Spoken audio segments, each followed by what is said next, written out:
From Washington, D.C., this is Middle East Focus with Paul Salem. Welcome to Middle East Focus. I'm Jerry Feierstein, Director of Gulf Affairs and Government Relations at the Middle East Institute, filling in this week for Paul Salem, who is on vacation. The situation in southwest Syria has continued to deteriorate in recent days as Syrian forces advance and the Israeli and Jordanian governments react. According to press reports, July 6th, the Syrian rebels have agreed to a Russian-brokered deal to surrender Deraa province and lay down their arms. These moves have triggered what is reportedly the largest mass displacement of people since the Syrian conflict began 7 years ago. Some 320,000 Syrians have fled their homes in Deraa, according to UNHCR. Meanwhile, we're just days away from President Trump's summit meeting with Vladimir Putin in Helsinki, Finland, where the two are expected to discuss the Syrian situation. President Trump has made no secret of his desire to get out of Syria and hand off responsibility to the Russians. Have we reached the end of the Syrian conflict? Will Trump and Putin announce an agreement on managing the problem going forward? Can the Russians deliver on their commitments, especially regarding Iranian activities and presence? Here to help me answer those questions are Charles Lister, Senior Fellow and Director of Extremism and Counterterrorism Programs here at the Middle East Institute, and Robert Ford, formerly the U.S. Ambassador to Syria and currently a Senior Fellow here at MEI. I should also note that this discussion is being recorded on Friday, July 6th. While we'll be focusing our discussion on the major developments in Syria, keep in mind that events on the ground are shifting quickly. Charles, let me begin with you, if I can, and ask what the developments in the Southwest mean in terms of the conflict, and especially for the Syrian resistance. Well, thanks, Jerry, for your introduction. I think the developments over the last few days and the last couple of weeks in southern Syria are of huge strategic importance to the Syrian regime and to the broader strategic objectives of Russia and Iran in Syria wide. For Bashar al-Assad to have expanded and then consolidated his influence over the broader southern region of Syria effectively means that he has achieved what in his mind would be strategic victory in this conflict. The re-establishment of trade relations through the Nasib border crossing with Jordan will be of particular importance financially to Damascus. Southern Syria, of course, is known popularly as the cradle of the revolution, so to have smashed that in the way that we've seen over the last couple of weeks with little to no international response, it basically means that Bashar al-Assad has paved his path towards complete victory. It's, of course, also very demoralizing for the broader opposition movement. No international response, no move was made to slow this down, let alone stop it. So the question over the future of northwestern Syria is wide open right now. Whether or not that final de-escalation zone will remain in place in the future is a very big open question, as is the broader US future in Syria. You've mentioned the upcoming summit between Trump and Putin, but of course more broadly, President Trump has made no secret of his desire to leave the country, and given the fact that the US played a lead role in negotiating the de-escalation zone in southern Syria, but then played no role in stopping the entire dissolution of that whole agreement by the regime, speaks volumes, I think, as to the U.S. intentions in Syria, which is pretty minimal at this stage.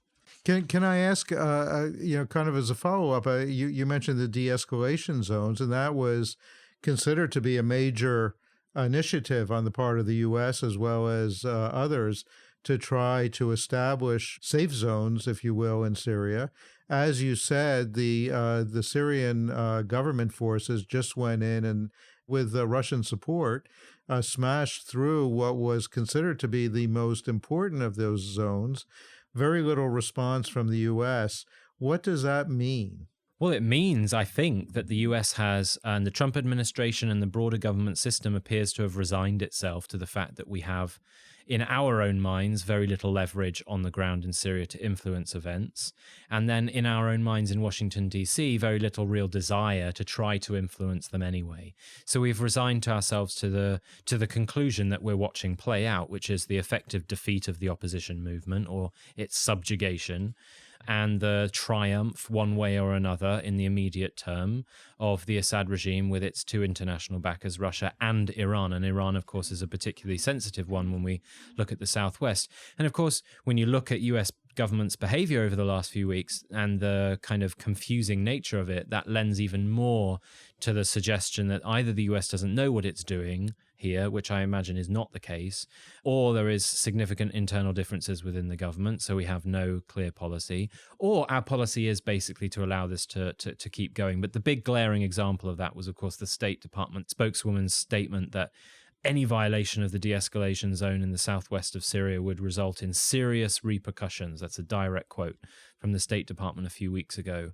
And then when that de-escalation zone was not just violated, but completely destroyed over the last couple of weeks, I don't actually really remember a single statement coming from the State Department about that, let alone any serious repercussions.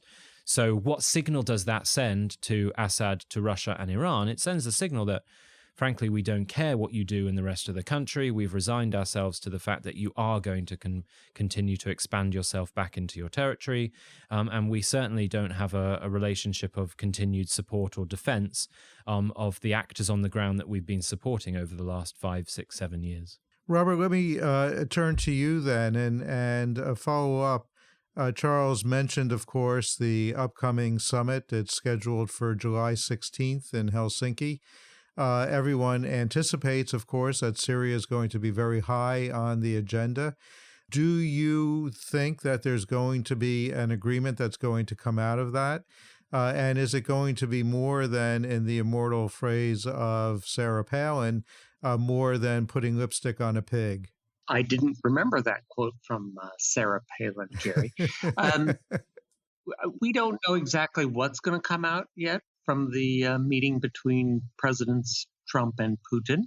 There are media reports that John Bolton, the national security advisor at the White House, is hoping to arrange a trade that would involve withdrawal of American forces from eastern Syria, where they've been primarily fighting ISIS, in return for a full withdrawal of Iranian forces from Syria, with Russian guarantees and or pressure and supervision of that Iranian withdrawal.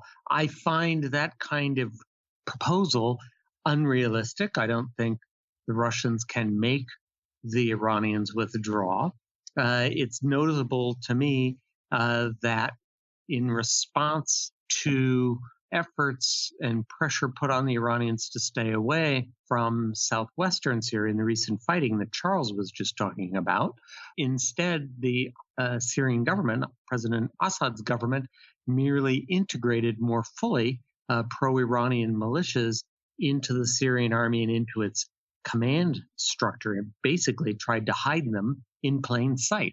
It's not at all clear that the Russians could deliver what Bolton, according to media reports, is trying to obtain. Maybe a smaller agreement where the Iranians agree to keep their forces and their Afghan, Pakistani, Iraqi, Lebanese militias back a bit from the Golan Heights and the ceasefire zone with Israel. Maybe that could be arranged. But the Russians can't deliver very much. The Iranians are deeply integrated now into the Syrian army and the Syrian security apparatus. Dennis Ross, of course, has just had a piece in the Washington Post in which he went through the track record. And, of course, the Russian track record of fulfilling agreements that they've reached in the past. We've talked about the agreement on the de-escalation zones.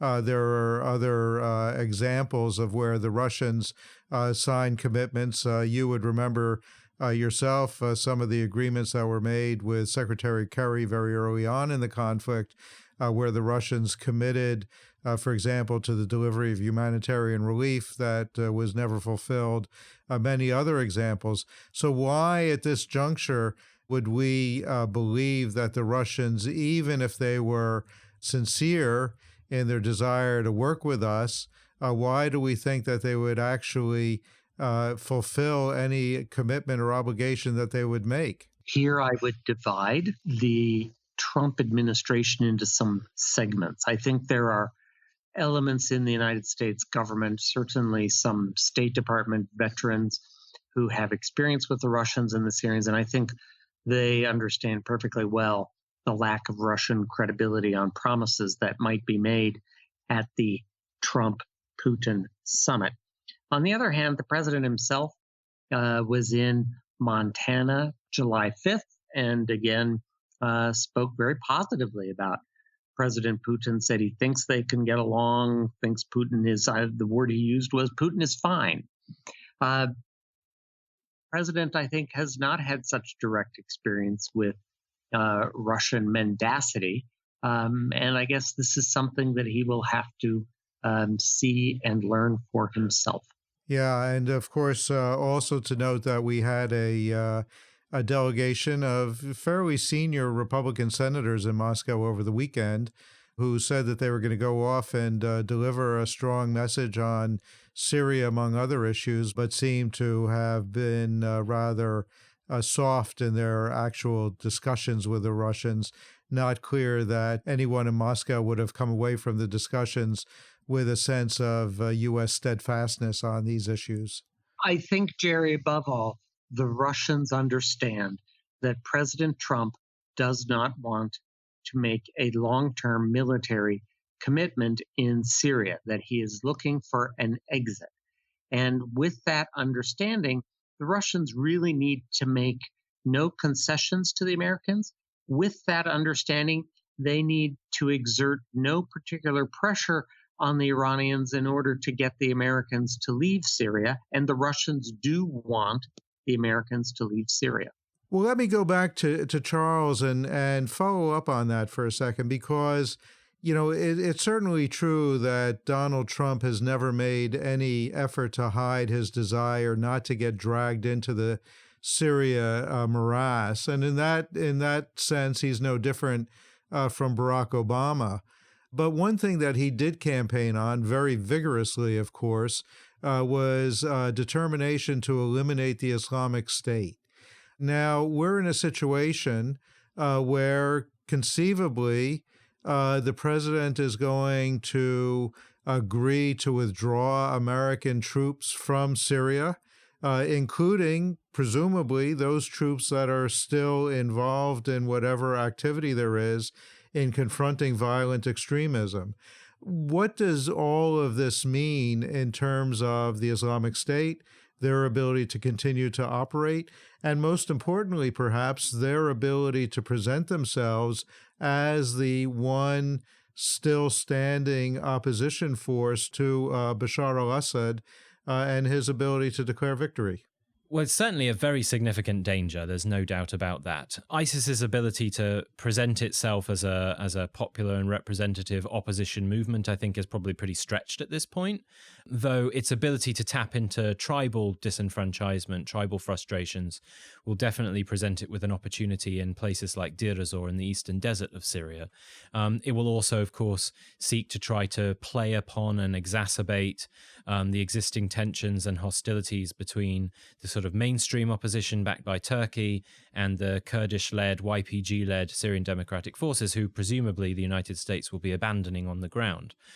It will further try to exacerbate the fact that our allies, the Syrian Democratic Forces, are reaching out and engaging with the regime in Damascus right now, presumably, as in their own words, for unconditional talks. And they will be able to present the SDF as having sort of betrayed the legitimate moral cause of fighting against the regime. So ISIS will definitely have opportunities. And I think it's important to acknowledge as well that although they haven't said it in public for obvious reasons, most of the president's key advisors on Syria and most of the people in the key positions driving US policy on Syria have all been saying in private that a premature withdrawal would be catastrophic for the fight against terrorism in Syria. And fight against terrorism here, I'm referring specifically to ISIS, as it's the only terrorist group we're actively engaged in fighting.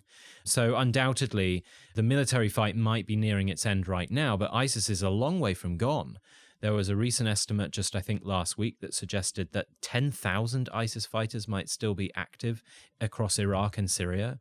In Iraq, with a official, internationally legitimate central government, ISIS is clearly already, I think, in my view, in a phase of recovery. It's back, fighting back, it's kidnapping, it's killing, it's setting up fake checkpoints and executing soldiers, it's back to its intimidation campaign. It looks eerily like it did in 2012, prior to its significant expansion in 2014. So if ISIS is at that phase already in Iraq, relatively shortly after its loss of Mosul, then what the hell is it going to look like in Syria after the US withdraws and the Assad regime is given another green light to carpet bomb its population in eastern Syria and subjugate those populations that have been fighting against it for the last 7 years? It's an extremely concerning reality that, unfortunately, President Trump doesn't seem to be able to grasp.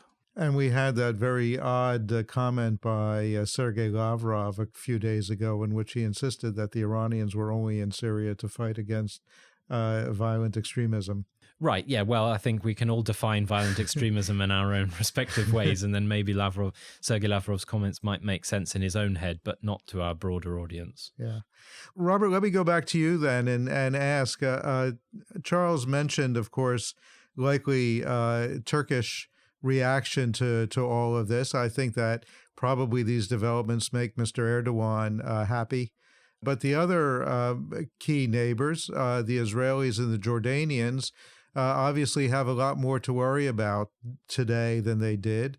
First of all, we have a large flow of refugees approaching their borders. And beyond that, we have, as you noted, a very unclear way forward in terms of Iranian presence in the border areas, coming up in ways that are clearly threatening to Israeli as well as to Jordanian security. How do you see the neighbors responding to these developments? I'm first reminded, Jerry, of discussions I had when I was still in the State Department in December 2012 with a high-level Israeli team about Syria. And, this is 5.5 years ago, but I asked them at the time if they were not concerned about the fighting in Syria and the fact that opposition forces, including Al-Qaeda-related forces, were up near the Golan. And the Israeli delegation in December 2012 was very relaxed and said, well, our F-16s can handle anything that comes at us.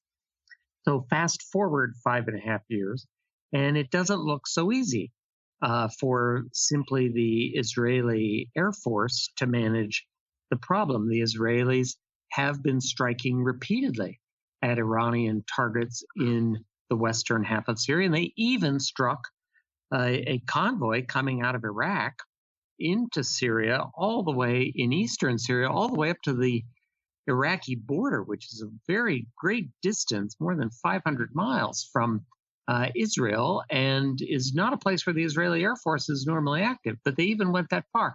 And still the Iranians, with their associated Pakistani, Afghani, Iraqi, and Lebanese militias, still they are advancing as part of this Syrian government assault on southwest Syria. It's not just an Air Force problem.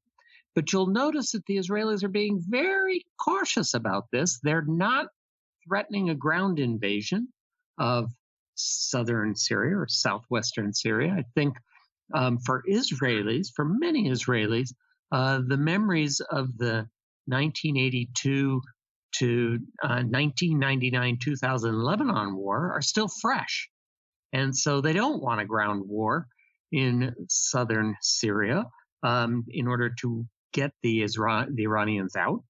And so they're sort of left with tools that are not ideal for this. The Iranians, no surprise, are breaking down the size of their units.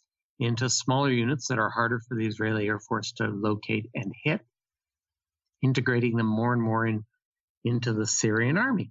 The Israelis don't have really good options here. They have to depend on the Russians again to use influence to keep, at a minimum, to keep back some of these Iranian units from their border.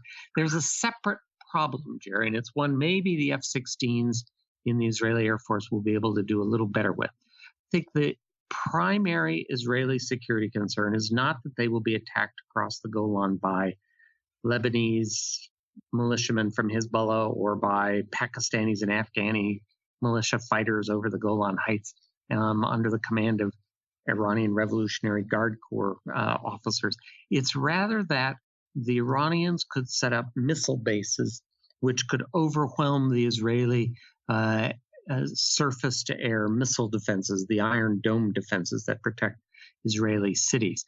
Israeli cities took quite a pounding in 2006 in the war between Hezbollah and Israel. Haifa, for example, took a lot of hits, and so did towns such as Kiryat Shimona in northern Israel. I think the Israelis are worried that now they will have to worry about missiles, not just coming from Lebanon, but also from Syria. And so their attention seems to be above all on preventing the Iranians from setting up a logistical base that would then funnel into a missile network that the Iranians could activate with Hezbollah's missile network in Lebanon and overwhelm the Iron Dome defenses. On that kind of fixed position basis, the Israeli Air Force may be a little better at keeping the Iranians at bay. But in terms of removing militia fighters, much more difficult. Well, it's very interesting. And of course, it raises the whole question about the utility of red lines. But I'm afraid that's going to be the last word. I suspect that we are going to be back here having more conversations about Syria in the coming weeks and months. I want to thank Charles Lister and Robert Ford for joining us today. And to our listeners, if you enjoyed this program, please be sure to subscribe and share it with your friends. You can send us comments on Twitter and Facebook. Thanks for listening, and we'll see you next week. This has been a presentation of the Middle East Institute. To support MEI's programs and podcasts, please donate at www.mei.edu. Thank you for your support.